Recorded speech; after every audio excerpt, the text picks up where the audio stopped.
Et salut à tous les amis, c'est Datolice pour un nouveau débat. Alors aujourd'hui je suis accompagné d'un petit nouveau qui est Monsieur Sanji.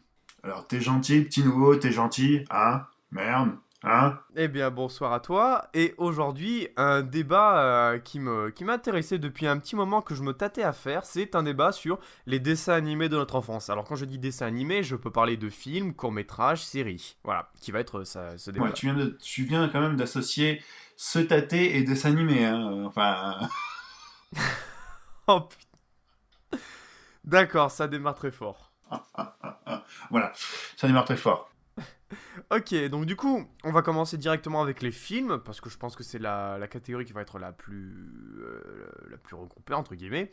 C'est donc les films. Alors, dis-moi, quel film, dessin animé de ton enfance t'ont le plus marqué? Quel film, dessin animé de mon enfance m'ont le plus marqué? Alors, je te dirais déjà vraiment les Disney. Je vais donner mon âge, donc 34 ans. Donc les dessins animés qui, on va dire, sont vraiment entre la période... allez, on va dire que vraiment, quand j'avais l'âge de comprendre les dessins animés, on va dire que j'avais 5 ans, donc c'est-à-dire 86. Voilà, tout ce qui est les Disney, tout ce qui est Merlin l'Enchanteur. Qu'est-ce qu'il y a encore? Il y a, j'allais dire, Tam et le Chaudron Magique que j'ai aimé, même si il est beaucoup décrié. Parce que c'est de la merde. Non, non, je ne peux pas te laisser dire ça. Taram et le chaudron magique, alors, c'est un risque. Alors, oui, ils se sont ratés. De toute façon, quand tu regardes les gens qui ont essayé d'adapter Tolkien, les Disney avec Taram et le chaudron magique, comment il s'appelle, George Lucas avec Willow, encore George Lucas, il s'est pas trop gamélé. Mais c'est quand même, Tolkien, c'est un truc, c'est énorme, quoi. C'est vraiment énorme, quoi. Donc oui, c'est si tu t'arrêtes sur un truc, tu sais, on te dit, ouais, tu t'es gamélé. Mais en même temps, c'est prendre aussi un risque. Taram et le chaudron magique est un énorme risque.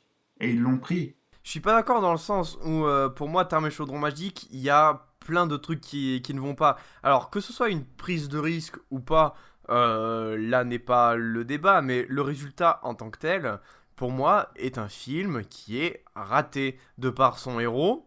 Les personnages qui l'accompagnent, c'est-à-dire l'espèce de vieux, le chien et le cochon, et même l'espèce de princesse, ils l'appellent princesse, mais on sait même pas de quoi elle est princesse. Pour moi, tout est raté. Les seuls points positifs que je peux lui accorder, c'est ses dessins, le méchant, vraiment le méchant principal, hein, et pas les autres. Et c'est à peu près tout. C'est un peu ça le problème de Tara les Chaudron Magique, c'est qu'à la base du film est assez bien, l'histoire de base est pas trop mal, mais c'est vraiment tout le côté des gentils, l'histoire qui tourne autour des gentils, pour moi, c'est vraiment raté du début à la fin, quoi. Alors, moi je vais revenir là-dessus, c'est que on est en train de faire une histoire qui est ultra... On référence une histoire qui est ultra complexe. Disney essaye d'adapter une histoire ultra complexe à la base pour des enfants qui ont moins de, on va dire, allez, ont moins de 8 ans. Donc voilà quoi, c'est vraiment simplifier la complexité qu'est l'univers de Tolkien pour des enfants qui ont moins de 8 ans. Parce que va faire lire un Tolkien à des enfants de moins de 8 ans, waouh, voilà quoi. Ouais, mais dans ce cas-là, je te répondrai, bah regarde le bossu de Notre-Dame, qui aussi a été ultra simplifié aussi, comparé au livre. Et je me rappelle mon père qui l'a lu en entier, me l'a confirmé. Et le résultat de film en tant que film, et pas en tant qu'adaptation par rapport au livre machin, le film, le bossu de Notre-Dame, est très bien. Ensuite, là où le bossu de Notre-Dame a raté, c'est que il était plus pour des enfants qui avaient une certaine maturité d'esprit, là où un enfant de 7 ans ne le comprendrait pas, par exemple. Mais le bossu de Notre-Dame résulte que c'est un très bon film. Est-ce que c'est comment dire, après c'est vrai que Disney a eu une période où ils ont fait un petit peu une remise en question et ils ont essayé de d'élargir, si on peut dire, leur public à des enfants qui avaient un peu plus que 8 ans. C'est voilà quoi, si tu regardes ça sur des nouveaux Disney, que ce soit, enfin toute la période, on va dire toute la période fin 90, ça a commencé à 2000 avec tout ce qui était Pocahontas, avec tout ce qui était La Belle et la Bête. Enfin, les débuts étaient maladroits, quoi. Après, je n'ai pas regardé Le Bossu de Notre-Dame, donc je ne peux pas juger sur le Bossu de Notre-Dame. D'accord. Alors ensuite, pour ce qui est de ce que tu disais sur l'espèce de double sens adressé à un public plus mature, je suis pas forcément d'accord non plus, puisque même tu regardes leur premier film, genre Blanche-Neige, ou même Pinocchio, il y a plusieurs façons de le voir. Tu vois, genre par exemple Pinocchio, quand t'es enfant, tu le comprends d'une certaine manière, et quand tu seras adulte, tu le comprendras d'une autre manière. Comme par exemple toute l'histoire avec l'alcool, la fumette ou autre truc, c'est vraiment ultra fait pour les adultes. Et pourtant, un enfant comprendra une certaine version de l'histoire, la version, on va dire, pour enfants, et une fois qu'ils le reverront adulte, ils comprendront une version un peu plus mature. Et c'est d'autant plus vrai avec le bossu de Notre-Dame, qui, parce que tu ne l'as pas vu, donc je vais te faire un petit débriefing, qui, en gros, Frollo veut tuer Esmeralda parce qu'Esmeralda ne se soumet pas à ses désirs sexuels. C'est quand même extrêmement méta pour un film pour enfants. Ah oui, c'est vrai que oui. Voilà. Donc tout ça pour conclure que finalement, le Taram et Chaudron Magique, l'intention était bonne, ça je te l'accorde, c'est vrai que l'intention était très bonne et qu'il y avait peut-être aussi une prise de risque. Il n'empêche que, ben, pour moi, ce film est vraiment raté, et d'autant plus raté que c'est un mauvais film, mais un mauvais film qui est dommage, parce que connaissant Disney, ils auraient pu faire quelque chose de meilleur, mais pour une raison que j'ignore. Surtout que le film qu'ils avaient fait juste avant Taram et Chaudron Magique, c'était Rox et Rookie. Donc, c'était pas une mauvaise période ou quoi que ce soit. Ils étaient dans vraiment une bonne période. Donc, je ne comprends pas pourquoi ils ont fait un ratage pareil. C'est vrai que non, pour moi, encore une fois, pour moi, c'est une prise de risque. Après, oui, enfin, après, tout le monde dit qu'ils se sont ratés. Oui, peut-être, je sais pas, peut-être qu'ils se sont ratés ou peut-être pas. Je sais pas. Je sais pas parce que, enfin, voilà, moi, je l'ai vu vraiment en termes de choses en Belgique. Moi, je l'ai vu enfant. Je découvrais ça et j'étais là, je fais waouh, qu'est-ce que c'est que ce truc, quoi. Non, mais ensuite, voilà, chacun ses goûts, c'est le but d'un débat, justement. Donc, du coup, bah, on va passer à la suite. Donc, moi, mes Disney que j'ai le plus vu, hein, pas forcément mes préférés, mais ceux que j'ai le plus vu, bah, ça va être très simple, hein, ça va être un petit peu comme toi. Ça va tourner autour de Robin des Bois, Aladdin, qu'est-ce que j'ai vu beaucoup d'autres? Le Livre de la Jungle, que j'ai énormément vu. Hercule, je l'ai énormément vu. Le Roi Lion, je l'ai énormément vu et c'est mon film préféré. Donc, Voilà, de toute façon, moi, mes Disney voilà. préférés, c'est Le Roi Lion et Aladdin, qui pour moi sont vraiment, au niveau émotionnel, sont hyper forts, quoi. Bon, après, tu as, comment ça s'appelle? Merlin l'Enchanteur, tu as Robin des Bois, certes. Après, j'allais dire, comment ça s'appelle? La Petite Sirène, mais bon, La Petite Sirène, ça, par contre, ça a des circonstances plus atténuantes, puisque je me suis branlé dessus, donc... voilà, je l'ai vu au cinéma, j'étais là, je fais... voilà. Alors, la petite sirène, pour moi, par contre, j'aimerais défendre la petite sirène parce qu'il y en a beaucoup qui crachent dessus aujourd'hui. La petite sirène est un film pour filles, ça c'est clairement défini comme un film pour filles, mais qui est un film pour filles réussi. Là où, contrairement à, par exemple, je sais pas, n'importe quelle connerie pour filles aujourd'hui, genre Dora l'exploratrice, est quelque chose pour filles, mais de raté. Voilà. Ça, au moins, la petite sirène, c'est quelque chose de réussi, la morale est plutôt bonne, le méchant est ultra badass. Prenons, par exemple, prenons un truc, c'est, comment ça s'appelle? La princesse et la grenouille. Oh putain, Voilà. C'est un truc pour filles, là aussi, quoi. c'est raté. Oui, après, c'est dommage. Enfin, c'est un prétexte pour faire un film avec une princesse noire, tout simplement. Alors, il y en a beaucoup qui disaient, voilà, par exemple, beaucoup de ceux qui défendaient le film disaient, ouais, vous trouvez que c'est de la merde parce que c'est des noirs le personnage principal. Non, le fait que tu aies un scénario bateau, des personnages secondaires extrêmement chiants, que tu aies une histoire longue, alors que le film fait même pas 1 heure et demie, je crois qu'il fait même pas 1 heure et demie le film, ça n'excuse en rien le fait que tu aies des personnages noirs. C'est juste que ton film est mauvais. Pour moi, c'est un prétexte. Voilà quoi, on nous dit ouais, vous intégrez pas assez de personnes de couleur dans vos films, d'accord, on va vous faire un film où on intègre une personne de couleur, sauf que ça a été très vite fait, ça a été très mal fait, c'est-à-dire qu'on n'a pas fait une histoire pour faire une histoire sur un personnage, on a fait une histoire pour se défendre de faire un film avec des personnages de couleur. Alors qu'ils avaient même pas à le faire, puisqu'ils avaient fait Aladdin, qui est clairement un pays Arabie et tout ça. T'avais le livre de la jungle, et Mowgli, bah il est pas blanc. T'avais même encore bien avant, alors ça c'est vraiment les très vieux qui comprennent, t'avais la Mélodie du Sud, qui aujourd'hui est vue de manière extrêmement raciste, mais que pour l'époque c'était complètement cohérent. T'avais déjà des Noirs, des Arabes avant dans les Disney. Et si je comprends pas pourquoi ils ont voulu se justifier de mettre une princesse Disney noire. Ah là là, regardez, on fait la première princesse Disney noire. Bon, tout le reste du film est à chier, mais on a une princesse noire. Bah non, ton film est à chier, ton film est à chier, c'est tout. Parce que c'est pour mettre une princesse noire sur le devant de la scène, encore une fois. Enfin, pour moi, c'est un prétexte. De la mauvaise pub, c'est de la pub gratuite. Ouais, certes. Ils se font de la pub. Regardez, on a un personnage noir. Ah ouais, c'est formidable. Par contre, votre film, il est pas un peu pourri. Chut. Si tu dis ça, c'est que t'es raciste. Voilà. Ouais. Effectivement. Donc, encore une fois, on en revient sur de la communication. Ouais, bienvenue sur de la communication. Aïe, aïe, aïe, aïe, aïe, aïe, aïe. Enfin. Donc, passons sur les courts-métrages Disney, si tu le veux bien. Ah, franchement, moi, je n'aurais qu'une chose à dire pour les courts-métrages Disney. Après, je te laisse parler, mais une seule chose que j'ai à dire sur les courts-métrages Disney, c'est Donald. Donald, Donald, Donald, Donald. Voilà. Mais après, il n'y a pas que Donald. Il y a aussi Goofy, ou en version française, je sais plus comment il s'appelle en version française. C'est Dingo. Tu as Mickey et Minnie, tu as... enfin... J'aime pas trop Mickey. Donc toi, tu aimes bien Donald. J'adore Donald. J'adore Donald, j'adore Picsou. J'ai lu beaucoup de BD de Picsou. J'adore. Et bon, ensuite, il y a tout ce que Warner Bros. A fait. Donc, Bip Bip Coyote, Porky, Daffy Duck et Bugs Bunny. Même Bugs Bunny, je l'aime beaucoup. Tout ce qui est... Alors là, par contre, ouais, voilà, c'est ça, c'est tout ce qui est l'époque aussi. À une époque, tu avais sur Canal+, tu avais Star Cartoon, qui était très bien, justement.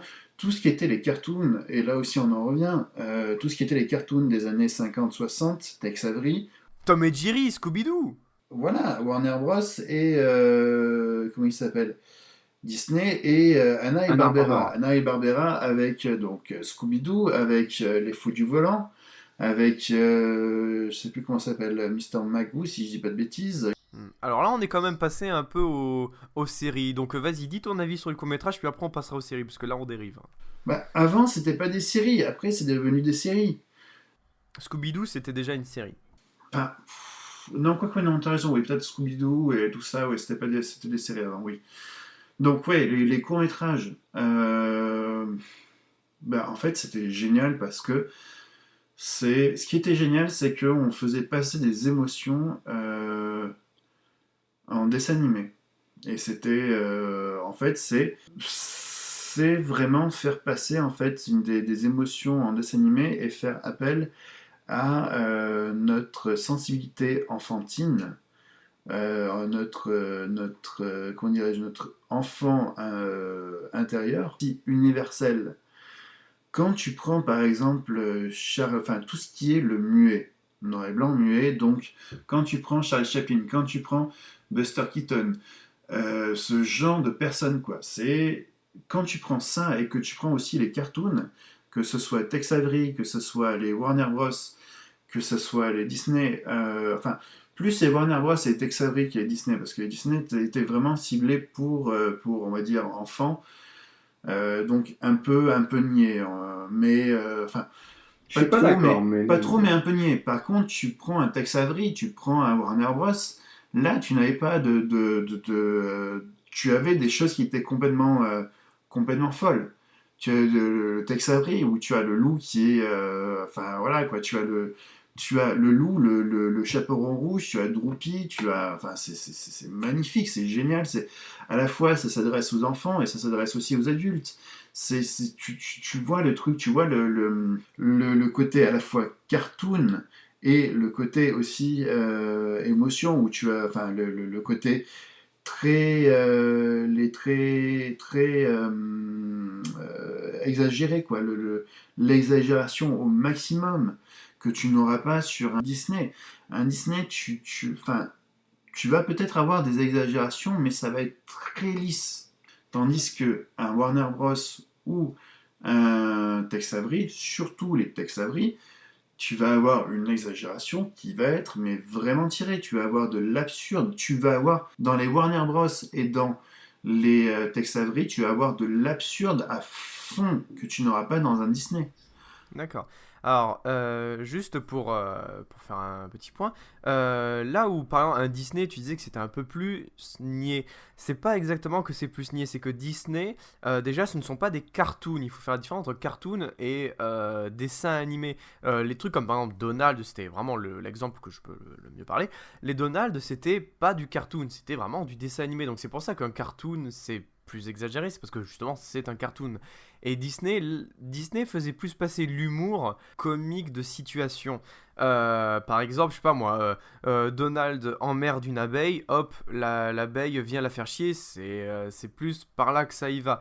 Alors que là, ce que faisait Warner Bros, donc avec les Looney Tunes, c'est que déjà, ils avaient pas de son à proprement parler. C'était que de la musique et de manière assez bien maîtrisé, il faut l'avouer. Des bruitages sonores très cartoon, encore une fois, extrêmement exagérés, mais c'est le but d'un cartoon, donc voilà.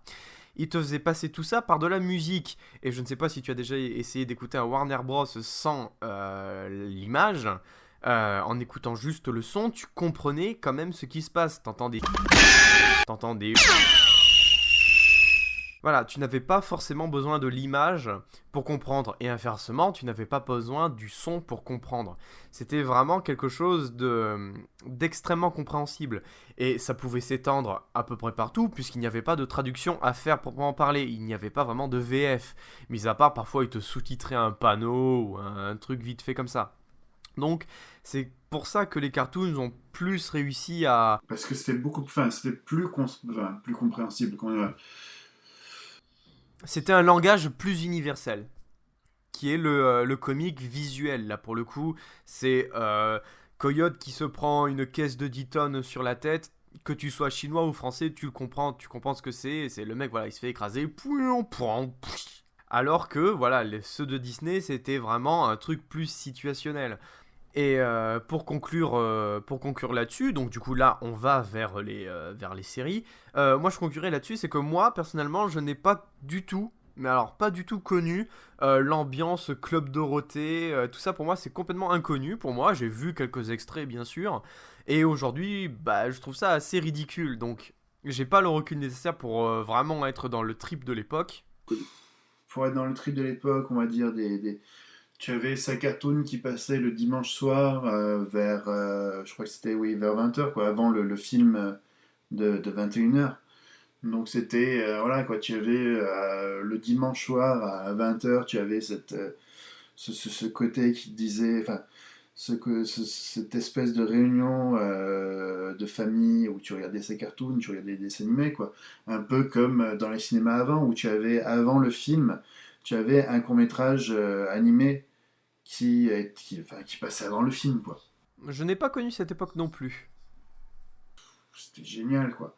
C'est ça, tu peux le voir. En fait, ça, tu peux le voir dans comment ça s'appelle, dans le film Qui veut la peau de Roger Rabbit. Oui, tout à fait. Excellent film au passage. Voilà, excellent film. Et justement, le fait de commencer par un cartoon rend hommage à cette période-là.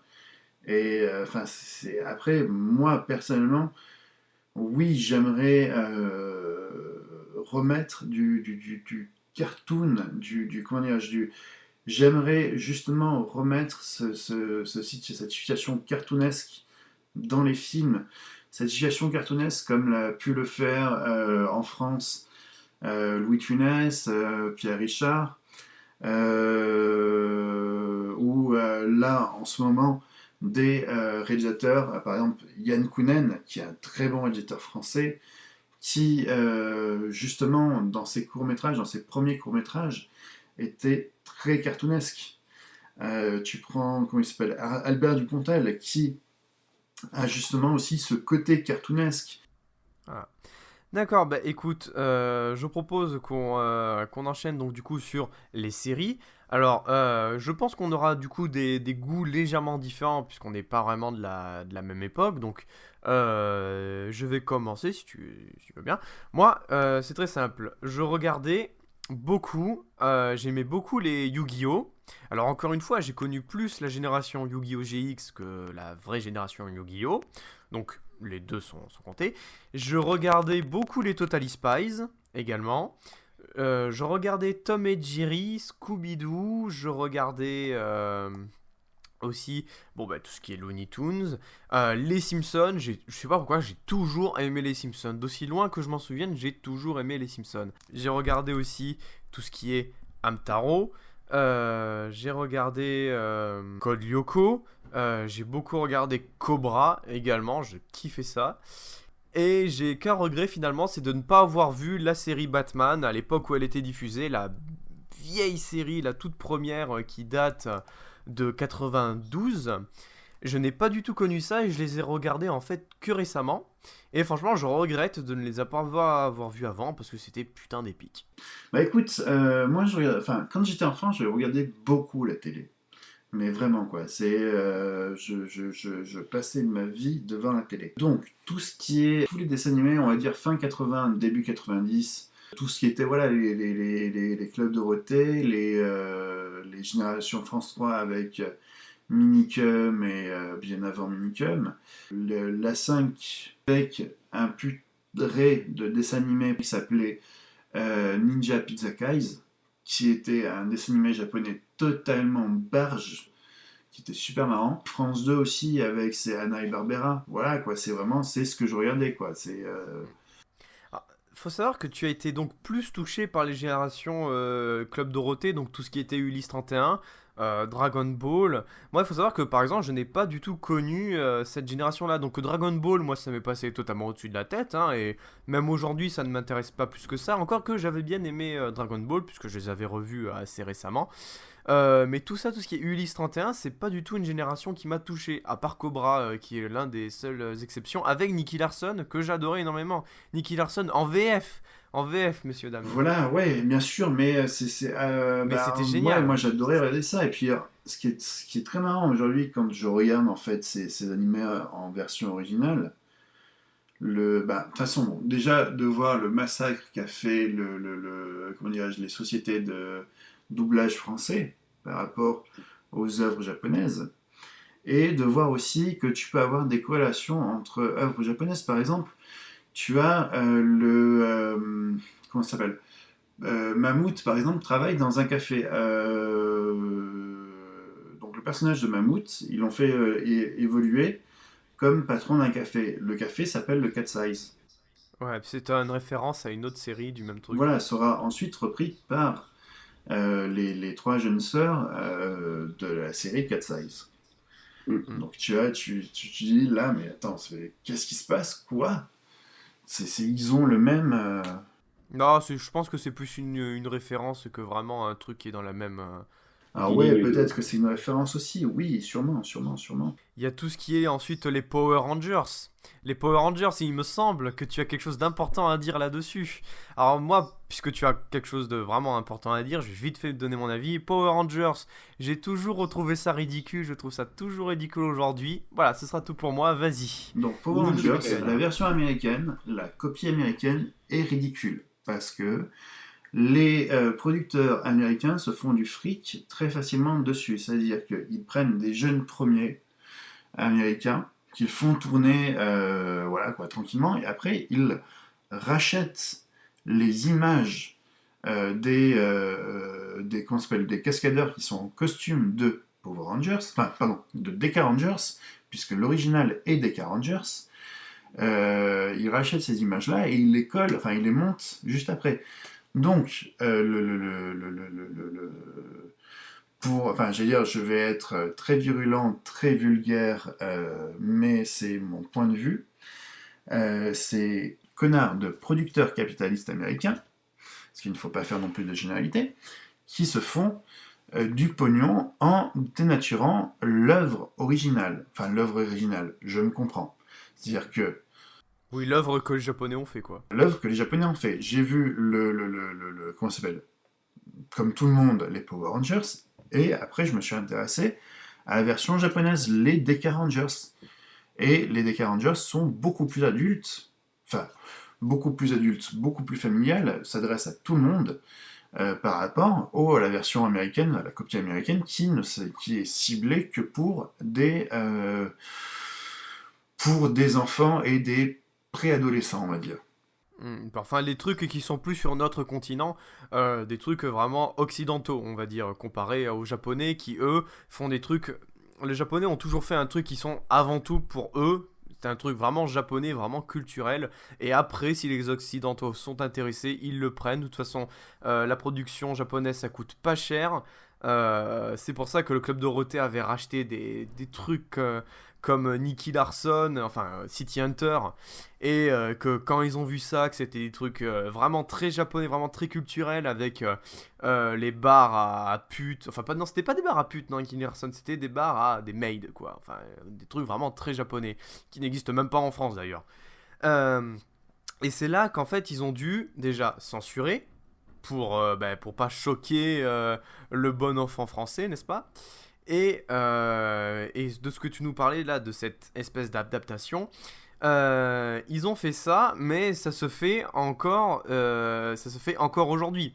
Sauf qu'aujourd'hui, c'est plus exactement pareil. Aujourd'hui, on appelle ça des remakes. Genre, je prends The Office ou Broadchurch, qui sont des séries anglaises qui ont été refaites par les Américains. La situation est exactement pareille. The Office, c'est très simple. Tu as la version anglaise, donc l'original. Après, tu as la version américaine. Et après, tu as aussi la version française. Oh putain, ils ont fait une version française? La version française avec, comment il s'appelle, François Berléand dans le rôle de, on va dire, dans le rôle du boss. patron, enfin du boss. Ouais. Oh putain. Voilà. Alors pour la défense, la version américaine était vraiment très bien et c'est pas le problème. C'est juste que ça se fait encore aujourd'hui. Donc je suis d'accord avec toi, sauf que c'est une pratique qui se fait encore et toujours. Et c'est le problème justement de changement de continent entre guillemets. Bon, les Américains sont assez cons puisque bon, entre l'anglais anglais et l'anglais américain, il n'y a pas énormément de différence. Mais bon, ça voilà, c'est les Américains avec leur truc, faut pas chercher.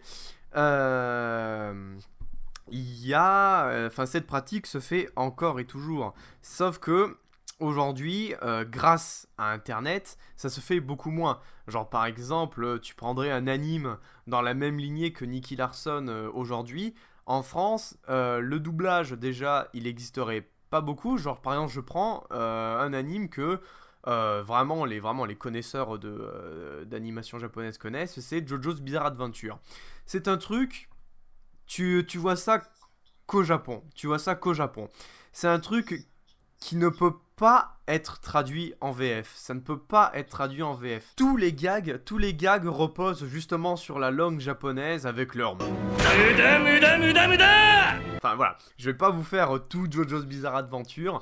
Mais grâce à Internet, aujourd'hui, on n'a plus besoin de VF, justement, puisque la VostFR, et même la VostFR non officielle, qui est faite juste par des fans, existe. Et grâce à ça, aujourd'hui, on est moins touché par ce truc, comparé à l'époque Club Dorothée, qui là, bah, ils n'avaient pas le choix.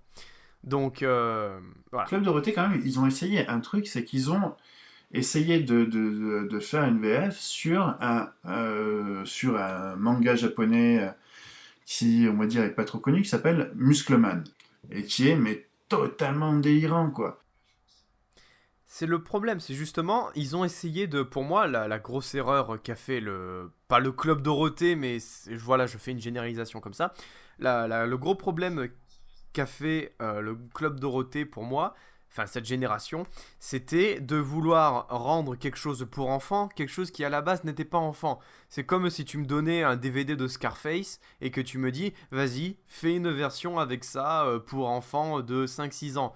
Alors ça veut dire que le film d'1h30 déjà il est redescendu à 20 minutes, parce que enfin voilà, les doublages ils ne veulent plus rien dire. C'est le problème pour moi qu'a fait cette génération, c'est qu'ils ne comprenaient tout simplement pas qu'un dessin animé ou qu'un anime japonais là pour le coup, un anime japonais n'est pas fait que pour les enfants. Ce n'est pas parce que c'est dessin animé que c'est forcément pour enfants. Aujourd'hui ça a été complètement compris et je pense que c'est vraiment rentré dans l'avis général des gens, quoique. Mais à l'époque, c'était juste pas possible que dessin animé égale adulte. Voilà, adulte ou préadolescent plus pour les animes japonais. Mais bref, voilà. Alors qu'aujourd'hui, tu regardes South Park ou tu regardes les Simpsons, c'est beaucoup plus axé sur adultes que pour enfants, quoi. Je suis d'accord, c'est pour ça qu'aujourd'hui c'est plus rentré dans les mœurs. Mais tu vois, encore même, quand tu regardes les Simpsons, dans leurs 2-3 premières saisons, c'était quand même axé un peu plus enfant que adulte. Alors aujourd'hui, les Simpsons, saison 25-26, c'est parti n'importe quoi. Mais pendant leur âge d'or, c'est-à-dire la saison 5 à la saison 12, c'était du pur délire qui était vraiment axé adolescent, adulte. Mais encore une fois, c'est encore une autre époque. Et South Park, alors je ne sais pas de combien date la première saison de South Park, quand est-ce que c'est arrivé. Mais encore une fois, c'est quelque chose qui est censuré encore en VF aujourd'hui. Parce que oui, de toute façon, c'est South Park, c'est un dessin animé où tu as des gens qui meurent, c'est sale, c'est... South Park, c'est du Game of Thrones, mais version dessin animé, quoi. Sachant que je n'ai toujours pas vu Game of Thrones. Ouais, voilà. Alors, sachant que moi, j'ai essayé de regarder Game of Thrones et je me suis endormi devant le premier épisode. Voilà. Ouais. Voilà ce que je pense de Game Sachant of que, Thrones. personnellement, je préfère voir Viking, qui est pour moi Merci. une très bonne série qui allie à la fois famille et bourrinage. Bah pour moi, c'est un Game of Thrones, mais réussi. Mais bref, on va pas se mettre du sujet. Oh là là, le lançage de polémique. Mais tu te rends compte de ce qu'on dit? On dit que Game of Thrones, c'est nul. Mais attends, mais ça va se déchaîner dans les commentaires. Je ne sais pas si Game of Thrones est nul ou pas, je ne me suis pas encore mis. C'est comme je ne me suis pas encore mis à... Comment ça s'appelle? Breaking Bad. Breaking Bad. Ah, exactement. Breaking Bad, par contre, ça, c'est vraiment cool. Mais bref, on va pas s'éloigner du sujet. J'en précise pour dire, déchaînez-vous dans les commentaires. C'est fait pour les commentaires. C'est fait pour poursuivre le débat, entre guillemets. Voilà, et Donc- ne vous inquiétez pas, on va se déchaîner sur vous après. C'est ça. C'est ça. Donc, répondez-nous et on vous répondra en conséquence. Voilà.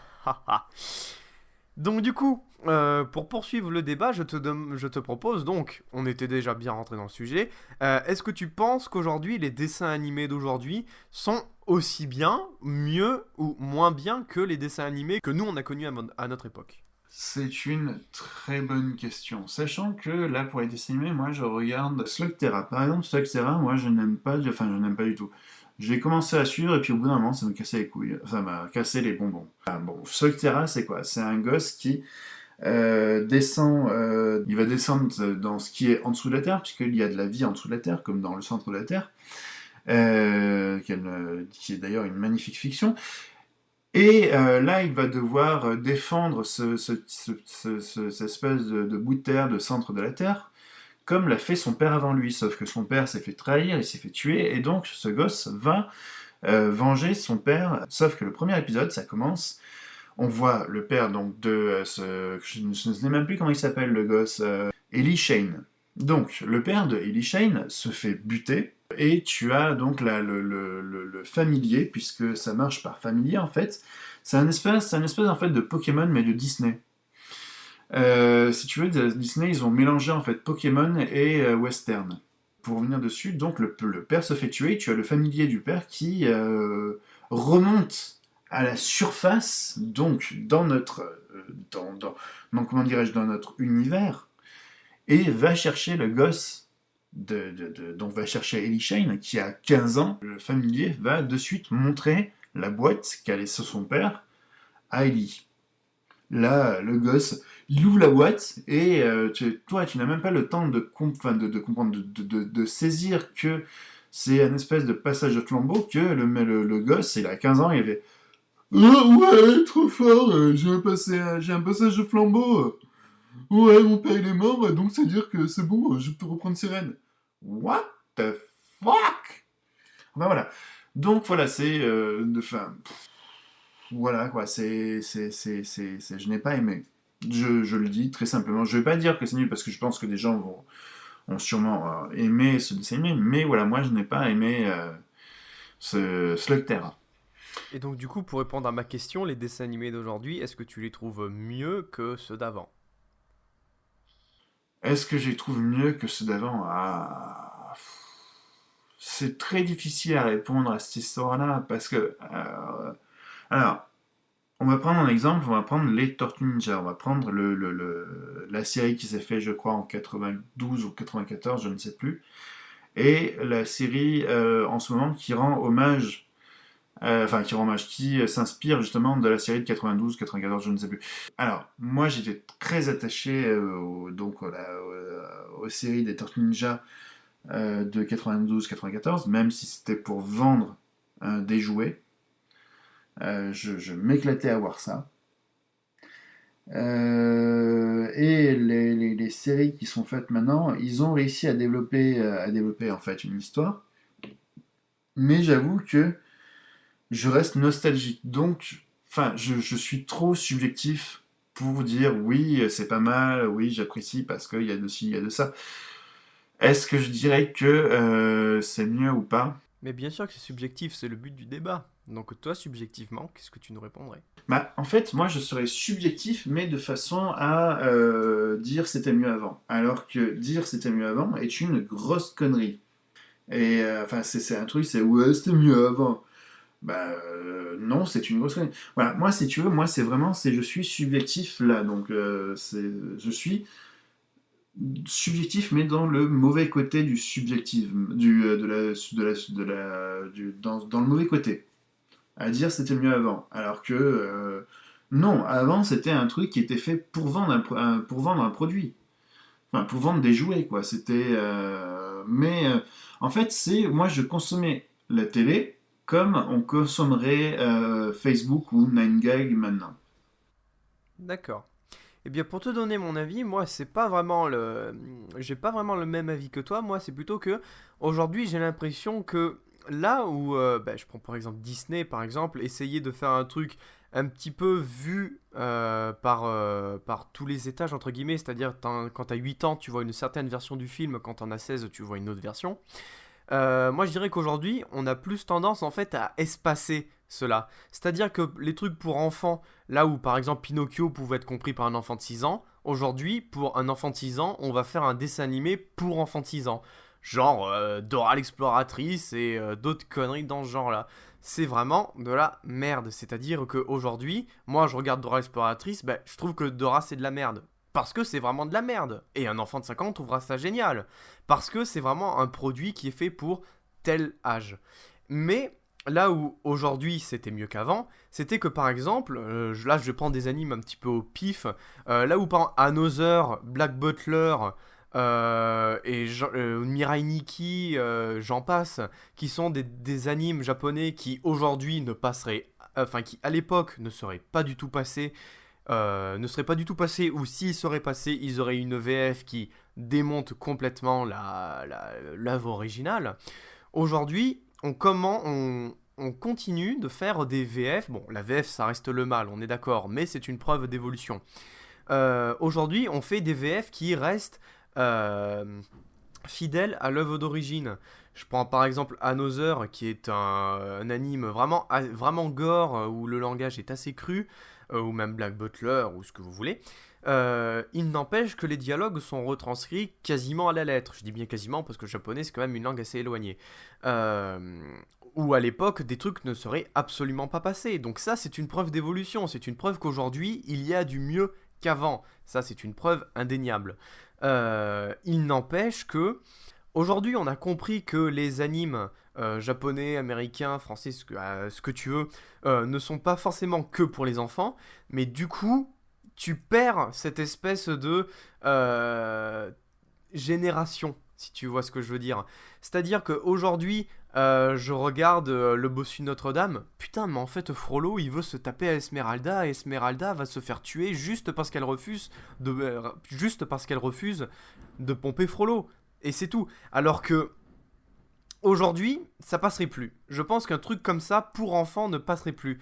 Je pense que Disney, s'il voulait refaire le bossu de Notre-Dame à notre époque, ne le referait pas. Et c'est d'ailleurs un des gros problèmes qu'ont les dessins animés pour moi, je conclurai là-dessus. C'est que aujourd'hui, on veut faire un dessin animé pour enfants de 6 ans. Ben vas-y, on fait un dessin animé complètement con pour enfants de 6 ans. On fait un truc un peu pour les jeunes adolescents. Allez, vas-y, je te ponds Hannah Montana, les Jonas Brothers et autres conneries dans ce genre-là. Violetta, ça c'est encore pire. Et du coup, c'est vraiment adressé pour, voilà, fille, 16 ans. Hop, Hannah Montana. Hop, garçon, 14 ans. Hop, tel truc. C'est vraiment pour moi ce problème qu'ont les dessins animés et même les séries ou autres aujourd'hui, c'est que c'est trop ciblé. Là où un dessin animé, de mon point de vue, devrait être pour toute la famille et toute la famille ne verrait pas la même chose, ben je trouve qu'aujourd'hui c'est moins ciblé. Mais c'est un peu dommage. Mais par contre, aujourd'hui, on a des trucs formidables, genre Death Note. Je pense pas que ce serait passé au Club Dorothée, tu vois ce que je veux dire? C'est formidable quand même ce qu'on arrive à faire. Mais voilà. Mais par contre, tu as des. Alors, moi, j'avoue que oui, je regarde beaucoup. Là, enfin, enfin, je regarde beaucoup. Non, c'est pas je regarde beaucoup. C'est que la télé, en ce moment, pour moi, je ne regarde que trois chaînes sur la télé. Je regarde France 4 et encore, je la regarde de moins en moins. Je regarde Arte, mais je regarde de moins en moins Arte sur la télé. Je regarde de plus en plus Arte sur Internet. En fait, vraiment, vraiment, vraiment, la seule chaîne que je regarde encore sur la télé, c'est la chaîne No Life, qui, elle, est spécialisée dans la culture japonaise et le jeu vidéo et les jeux de société, et etc., etc.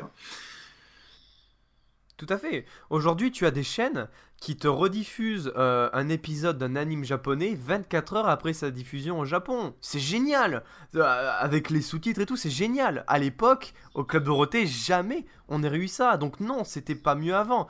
C'est... Voilà.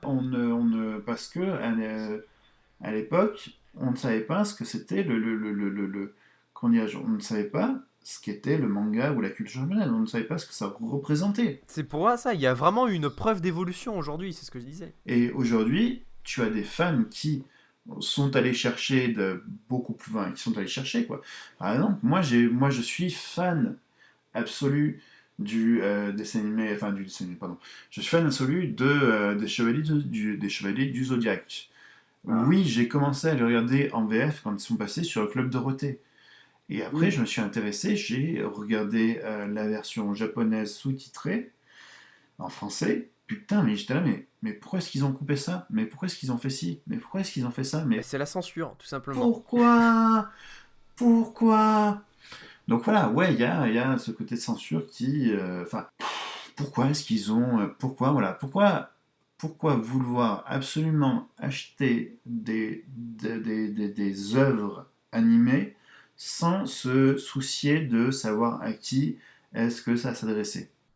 T'as un double tranchant un petit peu. Tu as d'un côté, on a compris, voilà, les animes, c'est pas que pour les ados. Et d'un autre côté, tu as, ah ouais, mais du coup, on fait un truc pour infantisant, et ben on abrutit les trucs avec des trucs pour infantisant. Le pire exemple pour moi, quand même, c'est Disney. J'adore ça. Et pourtant, tu regardes aujourd'hui, ils ont la maison de Mickey, je crois que ça s'appelle, et c'est vraiment un truc enfant de 5 ans, point barre. Voilà, Parce terminé. qu'ils ont voulu se mettre sur comment ça s'appelle, sur le marché de Dora Exploratrice. Oui, mais ça, en dehors, même en dehors de l'aspect vouloir se mettre sur le marché de l'orage exploratrice, c'est qu'aujourd'hui, je pense que, à comprendre, on a compris que du coup, un dessin animé, c'était pas que pour enfants. Aujourd'hui, on fait des trucs trop ciblés. Bah, c'est ça le mot, c'est que c'est trop ciblé. Et du coup, un mec de 20 ans qui regarde La Maison de Mickey, bah, il verra un truc con, abrutissant pour enfants. Là où un mec de 20 ans regarde Alice au Pays des Merveilles, ou Cendrillon, ou Blanche-Neige, ou L'étrange Noël de Monsieur Jack, qui est un film formidable au passage, il y voit encore autre chose. Oui, bien sûr, oui, oui, mais enfin, je crois qu'on a perdu, en fait, on est en train de cibler, et on perd, à part quelques dessins animés qui sont pour enfants, qui sont pas mal, puisque j'ai un neveu qui a 5 et une nièce qui a 2 ans, et qui sont, alors eux, ils ont leur tablette et c'est des animés sur YouTube. Bon, heureusement, il y a le contrôle parental, mais ça, je pense que ça sera sur. Enfin, non, je pense qu'on va terminer sur ça après. Qui, voilà, quoi, qui prennent la tablette et qui vont directement sur YouTube chercher leur programme préféré, quoi. Donc, dans leur programme préféré, tu as Peppa Pig, tu as des programmes canadiens ou québécois, enfin canadiens, on va dire. Après, ouais, moi je pense que les meilleurs dessins animés en fait sont les dessins animés qui traitent qui intègrent une famille. En tant que, par exemple, si tu es père de famille, si tu es grand frère, si tu es grande sœur, si tu es grand-parent, si tu es enfant justement qui est ciblé pour ça, ces dessins animés ne sont pas. Enfin, tu peux partager justement ces dessins animés avec des personnes un peu plus grandes. Parce que ça a des valeurs un peu plus universelles, là où par exemple tu regardes les Simpsons étant enfant, tu vas plus t'identifier à Bart, en grandissant tu t'identifieras plus peut-être à Homer.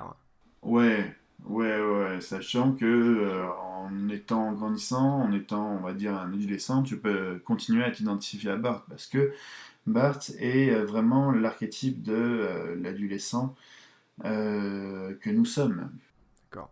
Bah écoute, je te propose de conclure, hein, une petite phrase de conclusion sur les dessins animés globalement. Est-ce que je peux conclure sur le fait que les dessins animés, alors, c'est une chose, avant on disait que la télé était abrutissante, que tout ça et tout. C'est pareil pour Internet, c'est en fait il faut être, en tant que parent, en fait, il faut être derrière et il faut analyser, comprendre ce que nos enfants, on va dire, même si j'en ai pas, mais je me mets à la place de, enfin, je parle en tant qu'enfant qui a consommé énormément de la télé, il faut analyser et comprendre ce que regarde notre enfant. Il faut choisir pour lui enfin, il faut, oui, mettre un accord parental parce qu'on ne sait jamais sur quoi il va tomber. Par exemple, regarde les infos, c'est ultra violent alors que ça passe à la télé. C'est très ciblé, ça passe à 20h, mais tu as de la violence dans les infos. Et voilà quoi, un enfant de je ne sais combien d'années, on va dire un enfant de 8 ans ou de 9 ans ou de 20h, il va aller sur TF1, il va regarder la télé, il va regarder la violence qu'il y a sur enfin, voilà, et puis après il va zapper, il va dire ouais, non, c'est trop violent, ça m'intéresse pas, il appuie sur les dessins animés. C'est, en fait, voilà quoi, il faut encadrer les enfants sur les programmes télé qu'ils regardent, sur les programmes des chaînes YouTube ou d'autres sur Internet qu'ils regardent, il faut les encadrer. L'accord parental est très important, il faut les encadrer, il faut partager avec eux, encadrer, partager, transmettre. Voilà, et donc là je viens de faire un discours d'un vieux con, c'est magnifique. Enfin, je dis j'ai pas d'enfant, mais je vois ça avec mon neveu et ma nièce, quoi, qui encore une fois ont 5 et 2 ans. Et ouais, j'essaye de regarder, en fait. Moi, personnellement, oui, je regarde encore des dessins animés et je regarde les dessins animés que eux ils regardent. J'essaye aussi de leur faire partager des dessins animés que je regardais moi, bien sûr en ciblant. Là encore, on revient sur le ciblage. En ciblant. Quand je dis en ciblant, en choisissant par rapport à leur âge, par rapport à leur compréhension, le dessin animé. Après, je suis entièrement d'accord avec toi par rapport au ciblage. C'est vrai que tu as un ciblage qui peut être très mal fait, où ça va être que du ah ouais, nous sommes un truc en éveil, ouais, non, nous t'éveillons. Non, on t'éveille pas du tout, non, on te fait abrutir. C'est pour moi le meilleur, enfin voilà, pour moi le meilleur éveil, puisque un dessin animé doit être compris par tout le monde, et donc s'il doit être compris par tout le monde, il doit éveiller. Le meilleur éveil, c'est que oui, il doit être compris par tout le monde, oui, il doit être partagé par tout le monde, oui, il doit être transmis par tout le monde. D'accord, c'est très beau. C'est très beau. Alors, moi, je reviendrai sur deux trucs que tu as dit déjà. Sur le fait que, avant, nos parents à nous, eux, n'ont pas connu la télé. Donc, ils laissaient la télé nous éduquer. C'est pour ça qu'on a eu des trucs censurés, notamment, c'est parce que justement, c'est la télé qui nous éduquait. Parce que nos parents à nous n'avaient pas compris. Sauf que, comme tu as dit, nous, on vient d'une génération qui a connu la télé, qui a connu plein de séries, plein de dessins animés, et qui de mieux pour élever l'enfant que le parent, au final. On dira ce qu'on voudra, vous serez d'accord avec nous ou pas, mais moi par exemple je considère que Le Roi Lion c'est le meilleur film Disney parce que dans les 10 premières minutes tu as le père qui se fait buter par l'oncle et tu montres ça à un gosse de 6 ans, c'est le meilleur film du monde. T'as ton père qui se fait buter, c'est le meilleur dessin animé du monde. Et là vous serez d'accord avec moi ou pas, il n'empêche que c'est comme ça que j'éduquerai mon gosse. Et pour moi, la plus grande Attends, non. tu me dis, ouais, je mettrais mon fils devant, mon fils ou ma fille devant le Roi Lion. Mais attention, il faut l'accompagner.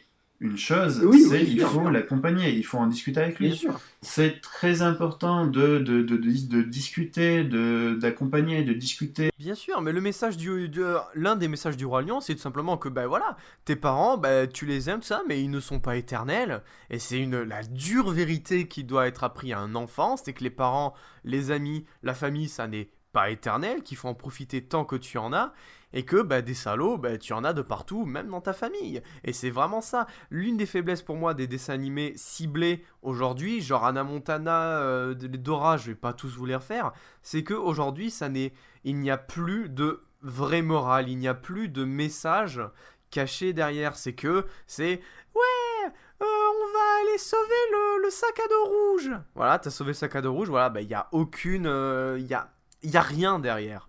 Il y a aucune consistance. Là où Anna Montana, tu as une morale, mais elle est vraiment passée très très vite, quoi. J'avoue que je ne regarde pas les séries Disney, tout ce qui est Anna parce Montana, que tout c'est ce de qui la est... merde. Alors, c'est des produits de consommation enfin, Oui, mais venant de Disney, c'est d'autant plus dommage quand tu sais qu'ils sont capables du meilleur comme du pire. ça, je suis entièrement d'accord avec toi. Alors aujourd'hui, vous allez me dire, mais il y en a toujours des dessins animés avec des messages bien cachés et tout. Alors vous allez me citer American Dad, vous allez me citer Les Simpsons, vous allez me citer beaucoup d'autres trucs. Ben, c'est que justement, American Dad, moi je montre pas ça à mon gosse de 6 ans. C'est hors de question. Enfin, je veux dire, c'est pas fait pour. Alors que tu pouvais retrouver des mêmes messages qui sont mis dans American Dad dans un Disney. Et oui, dans American Dad, je prends n'importe quel exemple, genre, t'avais un épisode qui montrait que le père de Stan comprenait que les jeux vidéo, ben, c'est pas mauvais, c'est pas plus mauvais que ce que eux faisaient à l'époque, que ce que nos parents faisaient à l'époque pour s'amuser. C'est un message comme ça qui est véhiculé dans American Dad, et c'est un message comme ça qui pourrait être très bien circulé dans un Disney, et qui pourrait être mis dans un truc pour enfants de 6 ans. Mais, encore une fois, c'est le ciblage pour moi qui est un petit peu bateau aujourd'hui. Voilà, donc moi je conclurai là-dessus, tout simplement. Les dessins animés, il y a toujours du bon, il y avait du bon, il y a toujours du bon aujourd'hui. Je dirais même qu'il y en a un peu plus grâce à Internet, je dirais même qu'il y en a un peu plus, mais qu'il y a encore des efforts à faire comme dans tous les domaines. Voilà. Mais après, moi, alors, voilà, j'allais dire, je vais donner des conseils. Non, non, franchement, voilà, oui, accompagner, transmettre, accompagner. Et après, c'est vrai qu'au bout d'un moment, se mettre en retrait, mais tout en regardant encore ce que consomme le préadolescent, l'adolescent et le post-ado. Parce que là aussi, c'est un truc, même si c'est des âges, on va dire, difficiles, il faut quand même être là, quoi. Bien sûr, mais de toute façon, ça, on en revient, bon, on part un peu du coup du débat, on part au-dessus du débat avec ça, mais c'est tout simplement une question d'éducation au final. Les dessins animés font partie de l'éducation. Comme tout, comme ce que tu enseignes à ton enfant, enfin voilà. Ouais. Ouais, c'est ce qu'ils appellent dans les religions, je veux dire, allez, je vais prendre la religion chrétienne en exemple, où tu as les psaumes, donc voilà, les espèces de petites histoires moralistes, où tu as j'allais dire, par exemple, Pinocchio, c'est ça aussi, c'est une histoire moraliste. Bien sûr. Tu as...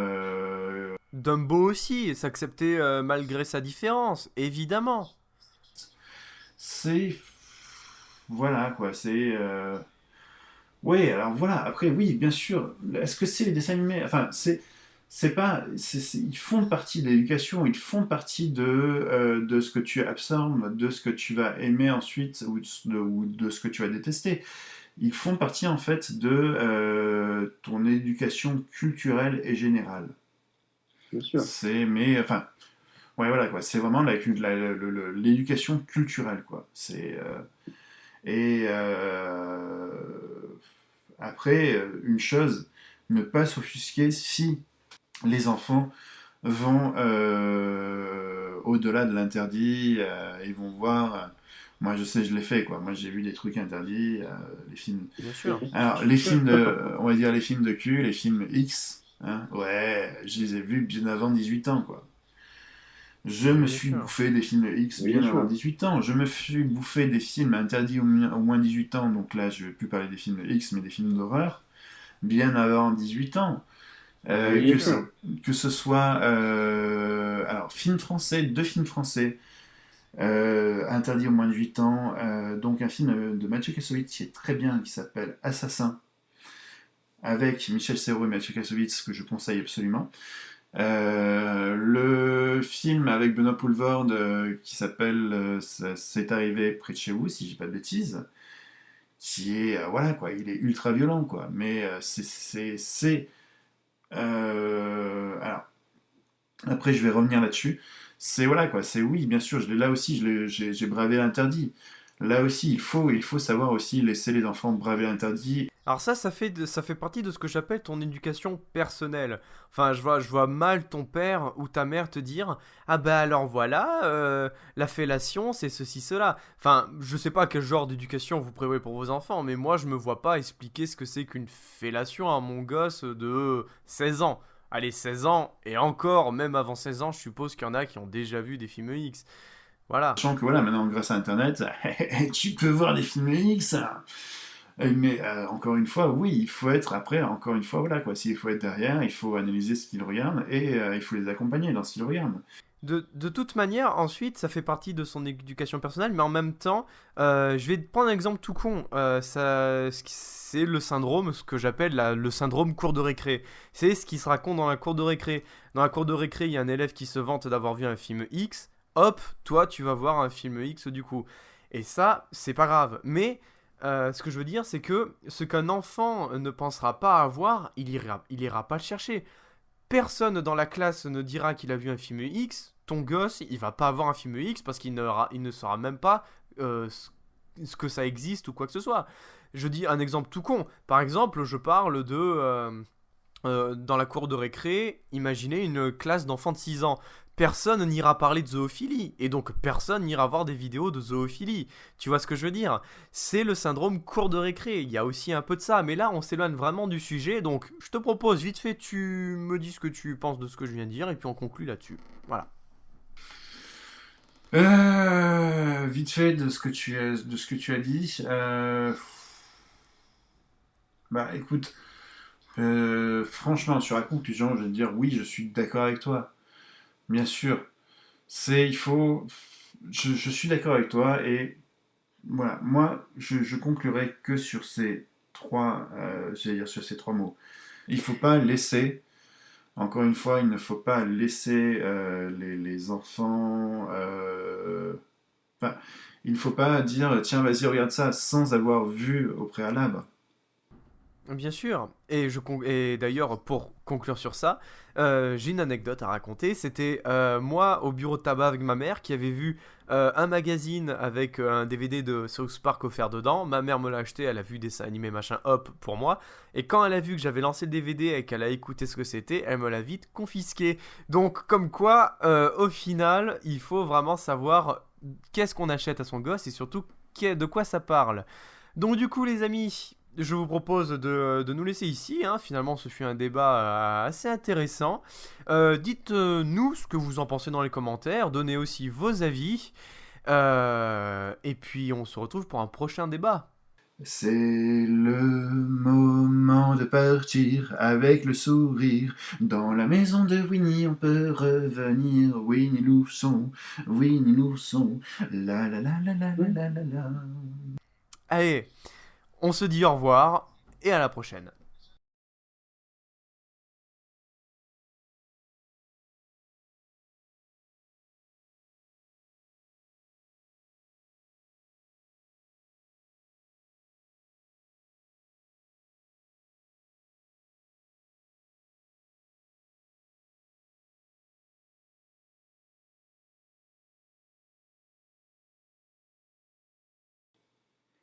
Ok, Et donc, donc là, on va oui. faire la synchro. Dès que Oui. tu es prêt. Ok, alors.